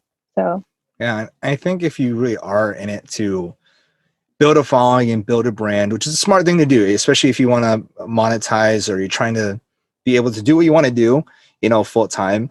You got to think about it this way. Like we're still early, right? We're not early, like we're not 2007 YouTube, but I think for where we're at now in early 2021, this is like 2010 YouTube, where it's like, hey man, like it's early. And in 10 years, if you just keep posting, I know it sounds like a long time, but even like 3-5 years from like, oh, wow, now look, I have all this because I kept putting content out there and I kept showing who I was and I kept even networking, or even if you're just doing it on your own, like eventually, you know, 100 views here and there will add up, and then there'll be 1,000 views here and there, and then millions of views. Especially TikTok, it pumps it to everybody. You know, it does a lot of the footwork for you, which is why it's so popular. It's not like Instagram or Facebook or YouTube where you have to grind away, send it to everyone you know, and then hope it's going to get somewhere. I notice a lot of TikTokers that have a huge following have like 5 pictures on their Instagram. Like they barely touch it, you know, because it's like they don't want to put effort into something where it's basically you have to get sent something. Sure, Instagram has like a little explore page, but like, at least for me personally, I don't get a whole lot of new accounts or content like that I really dig into over there. It's basically whoever I follow, and if someone shows me something like, oh hey, check out this one guy, then sure, I'll take a look at it. But it's never like me just organically finding stuff like on my own. It's hard, and I feel like it's just a different audience sometimes on Instagram. I mean, at least like for me, my Instagram is mostly like people that I know in real life and that already know me. And, you know, obviously like a lot of people have come over from TikTok to follow me, but it's like, I don't really post a lot of like the performance content on my Instagram. It's more just like, oh, here's a nice picture and here's like these things. But it's never like I put so much effort into the TikTok video sometimes. And it's like, oh, I took this nice picture today and I'll share it on my story. Like, it's not really like I'm putting too much effort into it. And also it's like, I have family members and like people that know me there too. So yeah, I mean, especially, anything, TikTok, Instagram, if you're on Vero still, use it the way you want to use it, man. I mean, there's obviously there's a way to appeal to the platform and the people, but ultimately it's what you want to do. And if you're genuine about what you're creating and how you're creating it, then that's the best way to do it. If you're trying to be something you're not, it's going to be tough, and you're going to ultimately hate it because you're just putting on this front and persona and you're acting in like a not so fun way, and it's not you, they're not falling in love with you. And unless you're like Willy Wonka TikTok and you're actually become a different character, then that's a one thing. Go ahead, be a character. Like for me, I have like separate pages for the podcast, right? Where I obviously have like clips of this, and I try to do like a lot of positivity stuff and just me throwing thoughts out there now. But then I have a personal one where I'm just like, I should post whatever I want to post, and whether it's my TikTok, if I think it's funny, I'll throw it out there. Yeah, like I have one video on there I think it has like 30 or like 50 views. Like, who gives a shit? Like, that's my TikTok. Exactly. It's like, I think it's funny. Whatever. If no one wants to see it, that's okay.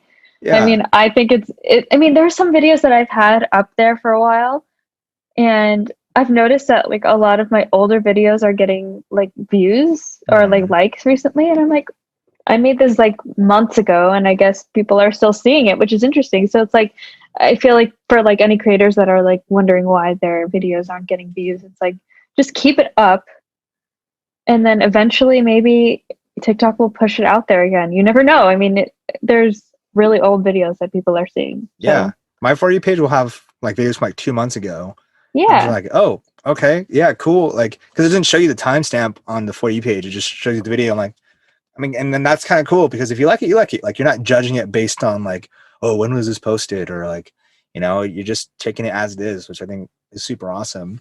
And then once you do start following people, it will push the other videos, which I think is where you're probably getting a lot of views as you get these new followers. Yeah, that's right? probably what it is. Like, because I notice when I follow someone, within minutes of me scrolling, it starts pushing out all of their older videos, whether it's just like from earlier that day or from even like 3 months ago. And the more you watch and like and interact with those older videos, it'll just keep pushing. Oh, it's like, okay, Christian likes, this guitar guy's, Instagram or videos on TikTok. So it just pushes it out. And the more I consume of it, the more it's going to show me, which is kind of cool because it's curated towards you. Yeah. Yeah. No, it's super fun. I guess that's why they call it the For You page. Yes. And so, and how long have you been on TikTok?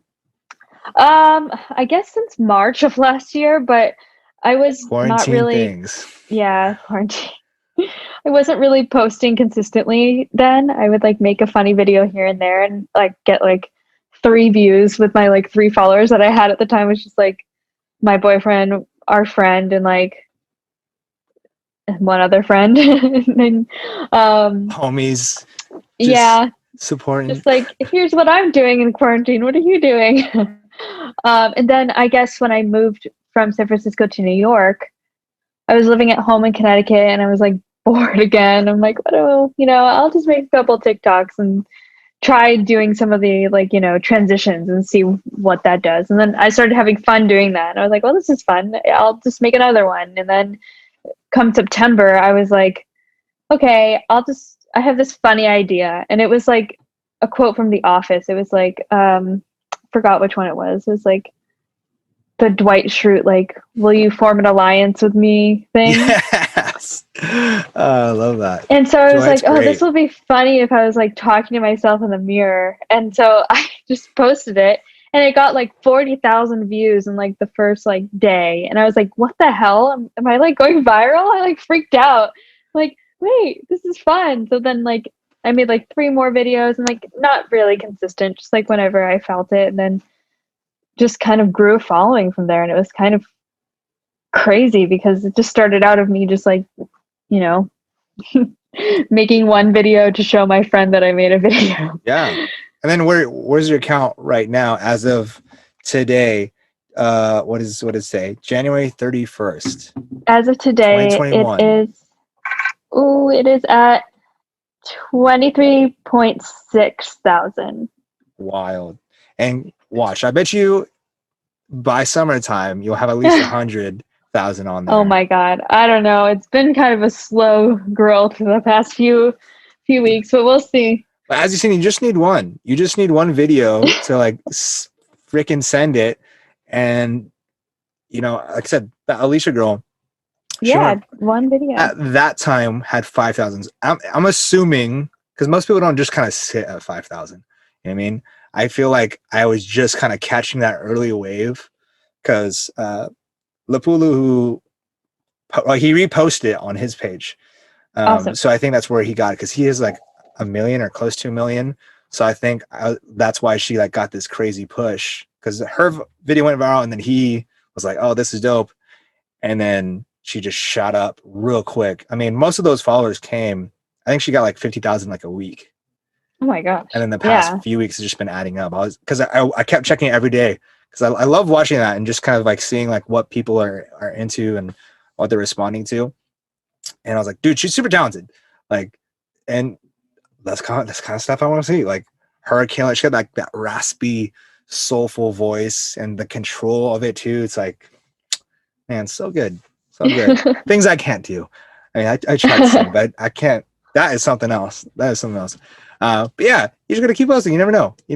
But I definitely think, by the end of the year, you'll probably see 100K. 6 months, probably like even, okay, by summertime, most likely. At the rate that you've been posting lately, that's where it seems like it's going, because once you kind of pick up, said that the algorithm starts giving you more chances, because like, oh, this person's like gaining traction, so maybe their videos are working, and most of the time they aren't. And then boom. Like I watched Charlie, dude, since 2019, Charlie D'Amelio. I was like, that's when I was first on TikTok. I was like, what is this thing?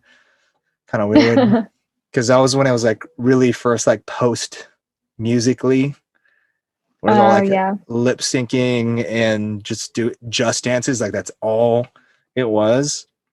Still is a lot of that. But a lot, yeah.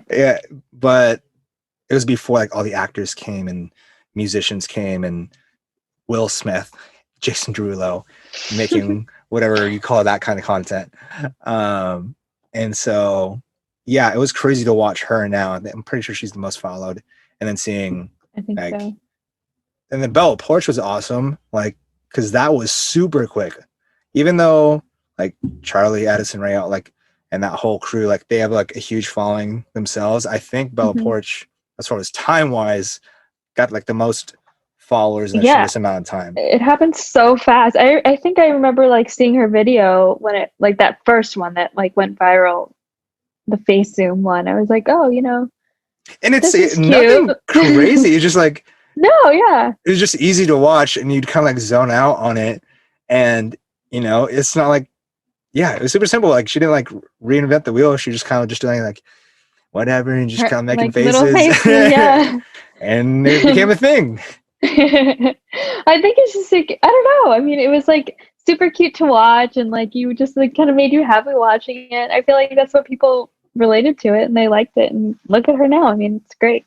Yeah, I think with her too, a big reason why she's so big is because everyone can watch it. Like you don't need to be part of this community or this specialization or niche where you have to know certain things. It's just like, nope, here's this. Everyone understands this.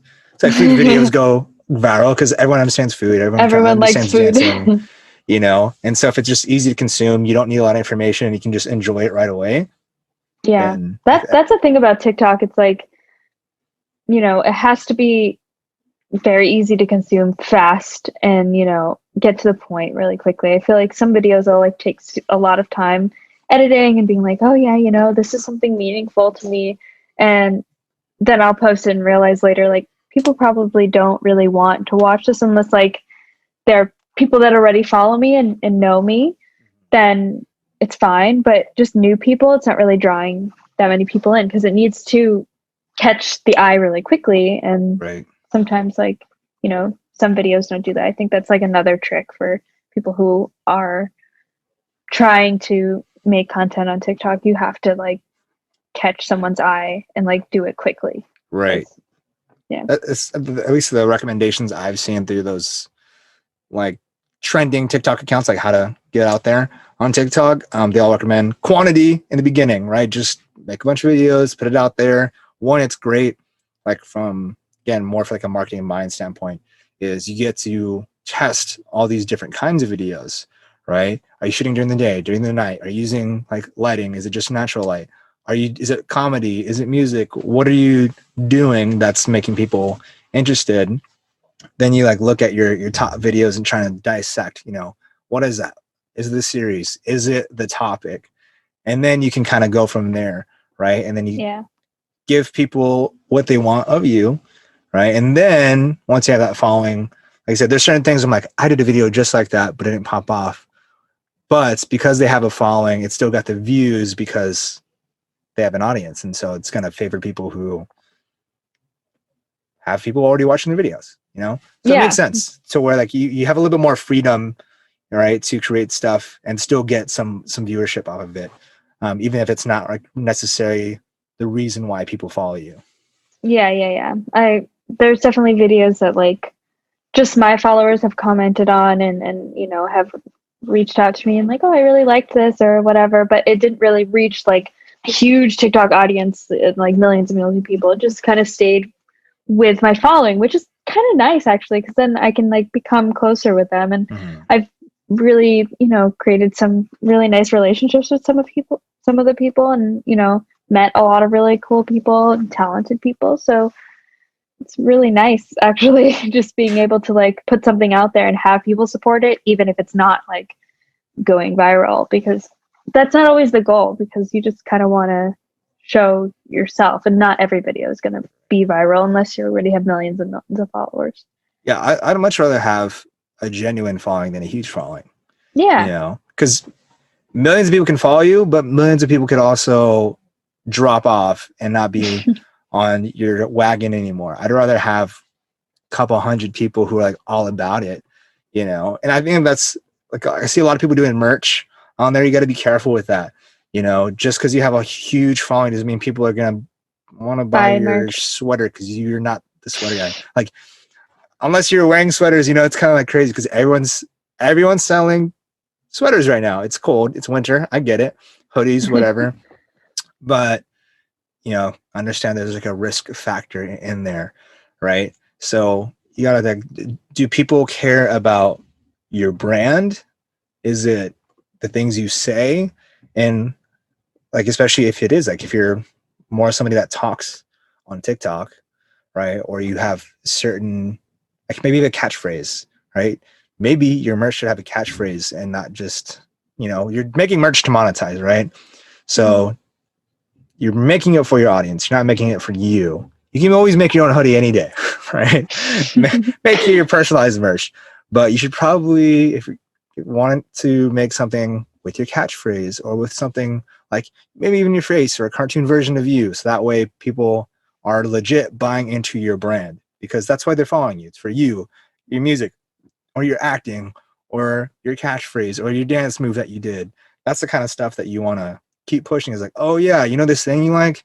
Here it is again in a different form, right? And then that way you actually have a little bit of something coming your way, so you can keep making more videos and experiment and live that TikTok life. Yeah, exactly.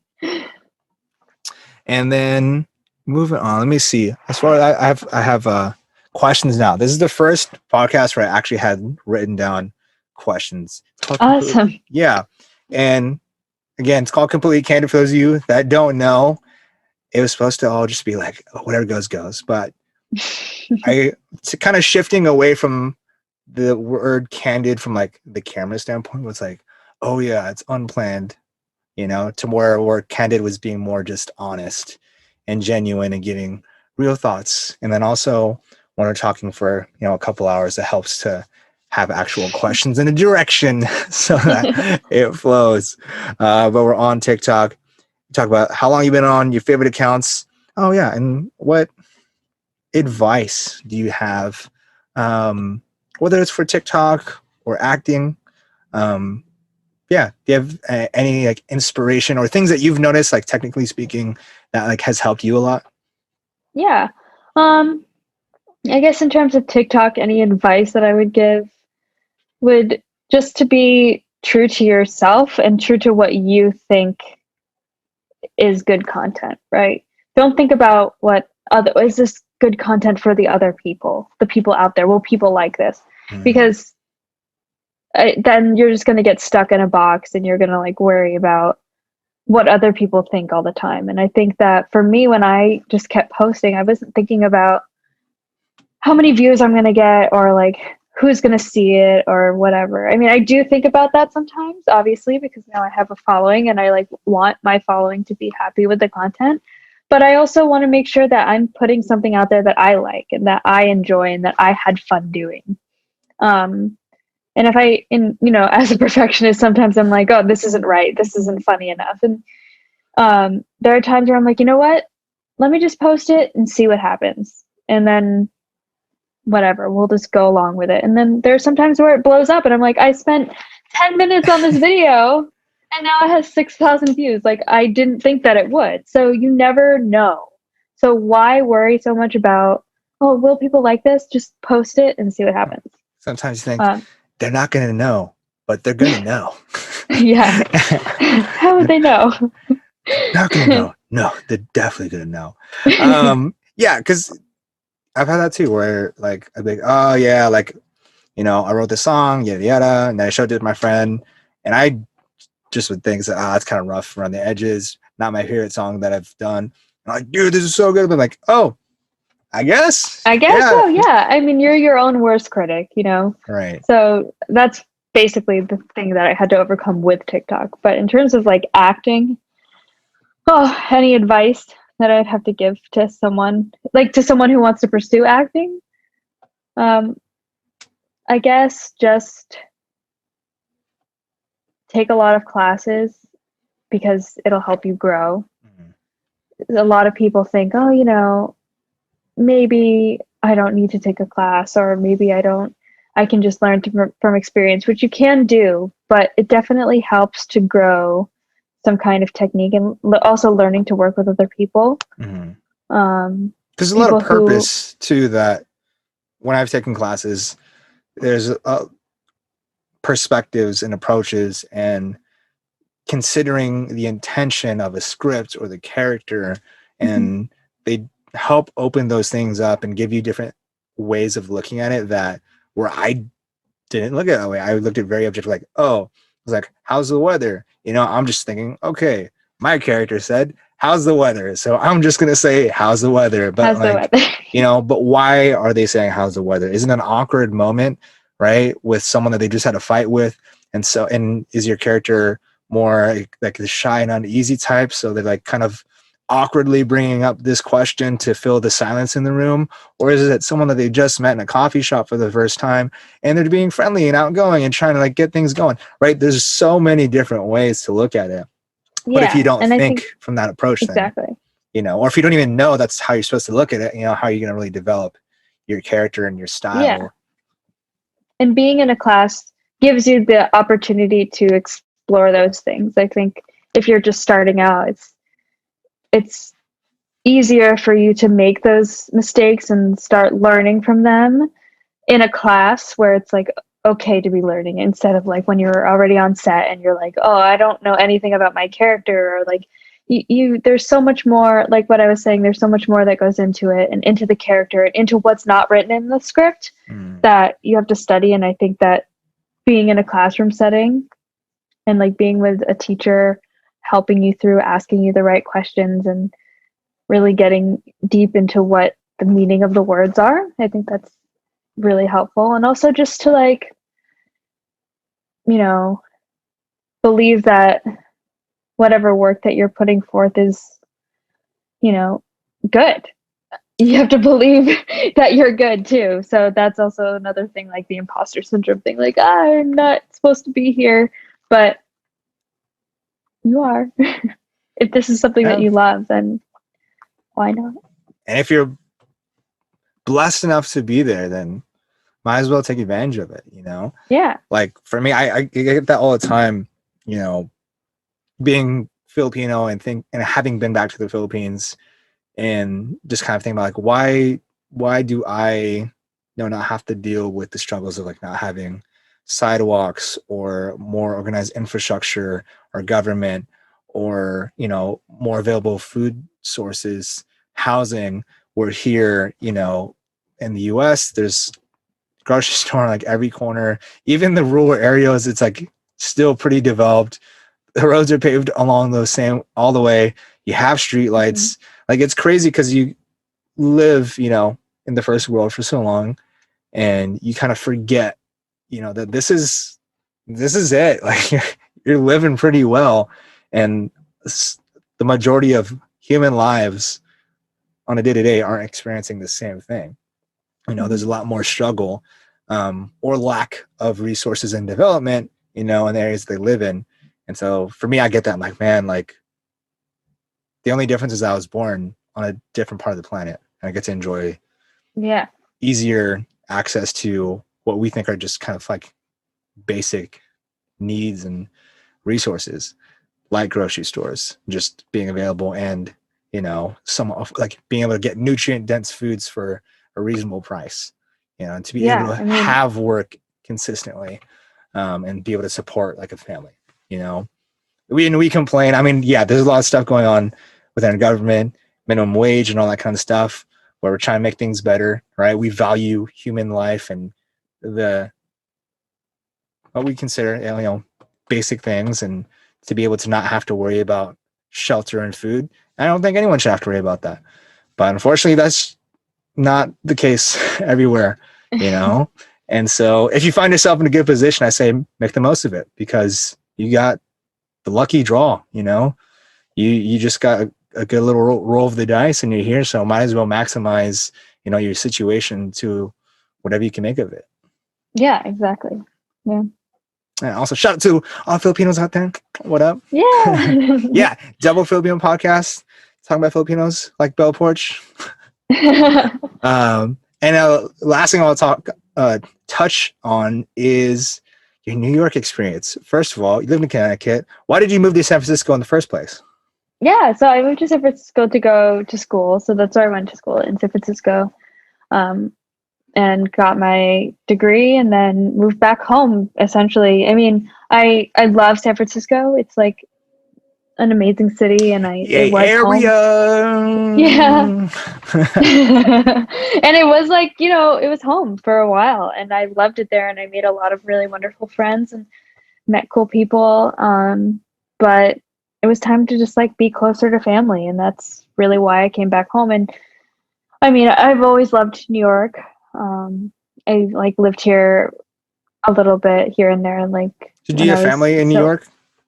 I do have some family here in New York, yeah. So like I have some cousins that live here, and so it's kind of like coming back home in a way. But now I live in Brooklyn. I've never lived in Brooklyn before. When I lived here before, I lived in Manhattan. So I know Manhattan really well, but being in Brooklyn, it's kind of like being in a brand new city in a way. I'm like, oh, I don't know anything about Brooklyn. So like kind of exploring and learning new things. So it's a new experience. That's awesome. How far away is your family that lives in Connecticut to where you are now? And they're about Brooklyn. Brooklyn. It's so crazy. Like, just talking about it. They are like an hour and 15 minutes driving. Oh, that's not too bad. Yeah. Yeah. And then there's also a train that goes straight to Connecticut. So from Grand Central Station. So it's like an hour, 10 minutes. Yes. Public transportation. Not a thing here, really. At least well thought out in Orange County here in Southern California. LA, there's some good stuff, not anywhere near New York. San Francisco's pretty good. Yeah. They got BART. San Francisco's okay. Yeah. San Diego's got the trolley system. but like New York definitely takes a cake compared to what we got going on here in California. For sure. I mean, when I was teaching like a little kindergarten class um recently, and basically I just would take the ferry every day. So I would just hop on the ferry, and I'm like, this is the best form of transportation. I seriously feel like I'm in a movie, just like getting on a ferry and like going under like the Brooklyn Bridge. Like, how cool is this? Yeah. Just so fun. But yeah, also the subways are like the best way to get around New York. Yes. I look forward to being able to go over there and experience all that. What are some of your most New York experiences so far? Most New York experiences. I mean, I've been coming to New York since I was a kid. So like the first thing that I can think of that's like so iconic to me is just like seeing a Broadway show. And I'm so sad that I haven't been able to see a Broadway show since I've moved back to New York because Broadway is closed. But that is something that's so like close to my heart, just like, and brings me so much joy, like no matter what show it is. So I feel like that's like the most like lovable New York experience.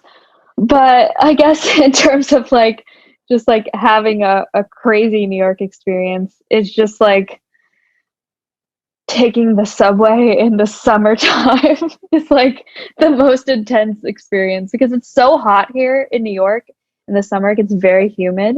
And so like getting into a subway is just not the place Bunch where of you sweaty people want to all be. packed in. Yeah, and like people always joke about like, oh, we're packed in this like gross little subway, but then look, there's this empty subway car. Let's go into that subway car because it's empty. There's no one in there. But then you go in, and the reason why it's empty is because the air conditioning is not on, and it's like sweltering hot in there, and then you get stuck, and like that's why no one's in here. But I guess those are just like the little things. But New York is so crazy and different, and something new happens every day, and there's so many different kinds of people here. I mean, I know that New York has a stereotype of people being like mean and oh, people I'm are walking rude here. here. Yeah, I mean, there are people like that for sure, but people are so welcoming and like are willing to help you if you need help. So like for people who are like afraid to come to New York because they're like, oh, people are mean, it's definitely not like that. That's just like what they say. New Yorkers are very proud of where they're from, but I wouldn't say that the typical like stereotypical things that they say about New York are true. I mean, it is like dirty, but it is a city. It's not as bad as people think.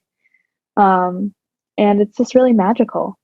I mean, I'm so grateful to be able to see like the New York skyline every day, and it's just a really beautiful thing to see. Like I can see basically everything from Brooklyn. Like I can see the Statue of Liberty, I can see like the Brooklyn Bridge, I see the Freedom Tower, Empire State Building, Chrysler Building. Like I get to look at that every day. That's so wild. It's just like it's just the perfect thing, and it just makes me happy, and like I'm very grateful that I live in such a wonderful city.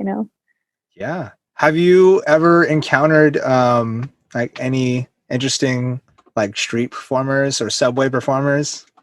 I mean, there's so many. Actually, there was someone not too long ago, and like right now, I feel like all like any kind of like music or someone who's like really, really wonderful and like singing their heart out in a subway station with like a guitar will just like bring tears to my eyes. I'm just like a very emotional person. So I think my boyfriend and I were going to grab dinner in the city, and we're like about to get on the subway, and there's just like wonderful like man like sitting there with his guitar, and he has this most beautiful like clear voice, and he was singing, I don't even remember, it was like just like one of those songs that really like tugs at your heartstrings, and I was like, I just started crying. Like, this is so beautiful. In public in the middle of pandemic, he's not getting that many tips because there's no one outside, but he's doing it anyways for the love of the game.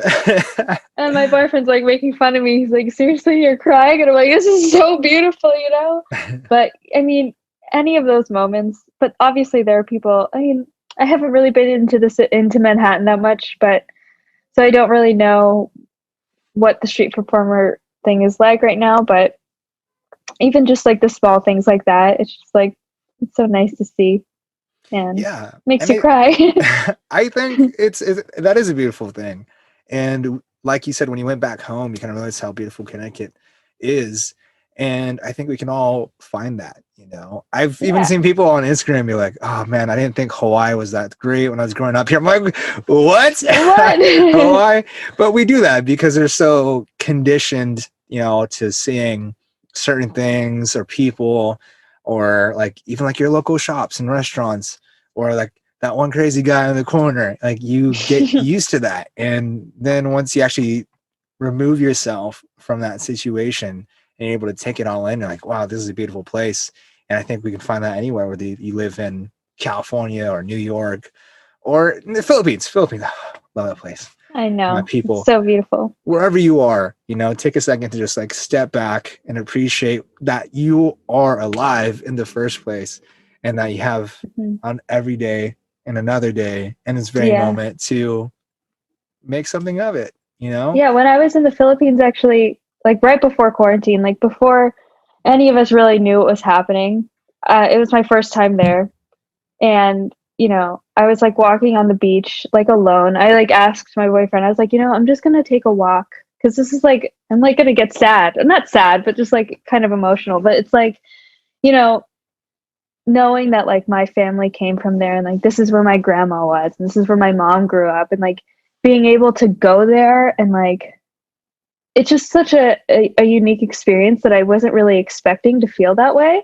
But like I was just walking along the beach being like, wow, like this is where my life started, basically. Yeah. And now I'm back here.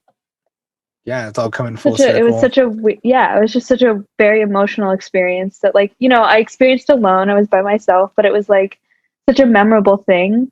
And it kind of felt like, even though I've never been there, I like felt like I was home in a way, which I feel like a lot of people, maybe they don't get to experience that, but in different ways.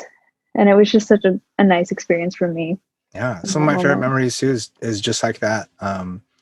My grandfather, my little boy, he was an artist. And so first of all, just being at, grandma's house is cool, especially when it's on the other side of the world. And being out on the balcony where he did spend like a lot of his free time or personal, like alone time, whether he was working out. He's also a bodybuilder. My grandpa was basically just a Renaissance man. He's a mayor, a bodybuilder, an artist. I just try to be a fraction of the man he once was. And it was cool. Like there's times where I was just out there alone, like on the balcony, like seeing like where like his setup was, and like, oh man, this is like where he's doing his thing, and like he's just hearing his thoughts and going through like all his artwork and where he would paint, and like seeing his supplies. Just like it's cool because it's like this, again, like what you said, that's basically where my life started, was there. And it's so far away from like where you or like where we both are now. It's like so mind-blowing to think that like that's where it began. Because my grandma was also an artist, and she had to make so many sacrifices of just being an artist. And like she wanted to go to law school at one point and wasn't able to go because she had to take care of the family. And it was like going through the war and all this stuff. It's just like all of that there was just like a huge it kind of hit me really hard while I was like standing on the beach, like, oh my God, like all of that she did for me to be standing right here now thinking about this. It's like crazy. Yeah, because there's like you can feel all of like that past life. Like there's an energy, that kind of like you receive when you go back there, as like the offspring, and living a completely different kind of life, than like your parents or your grandparents and everyone else before you. It's a special thing to be able to go back, to where it all began and have it all be like full circle and be like, wow, like having this realization and connecting, right? Even if you're not saying anything or doing anything, just being there just gives you this kind of, just perspective, right? Or you can just kind of take it all in, and it all just kind of hits you all at once. Yeah, it was just a really beautiful experience, and yeah, I'm just really grateful for it. And hopefully one day I'll be able to go back there again. So hopefully, yeah, we get people safely vaccinated with no issues, and we'll go back to normal life and normal travel, paying exorbitant amounts for plane tickets. yeah. Travel won't be cheap anymore, but at least we could do it safely. But yeah, I think this is a good little stopping point. Do you have any final words for your followers on TikTok, your friends, family, or just the people in general that you want to leave with? A little quote to hang up on the wall. Yeah, I guess just continue to be kind to each other and, support each other through this really hard time, because everyone needs support, and check on your friends because you never know. Everyone's going through things and it's good to check on them. Yeah, make sure your friends are okay. Make sure you're okay. Yeah. Reach out to someone if you're feeling kind of down or worried or lost, and every little thing is gonna be all right, like Bob Marley once said. Alrighty. Thank you so much for spending time here on the show. Please just stay on the call, but I'm going to end this recording here. Thank you, folks, for tuning in yet again. You beautiful people, every day, especially today, right now, is a beautiful day. Have a beautiful day. So have a beautiful day, you beautiful person. All right. We'll see you next time, guys. Thank you, and bye-bye.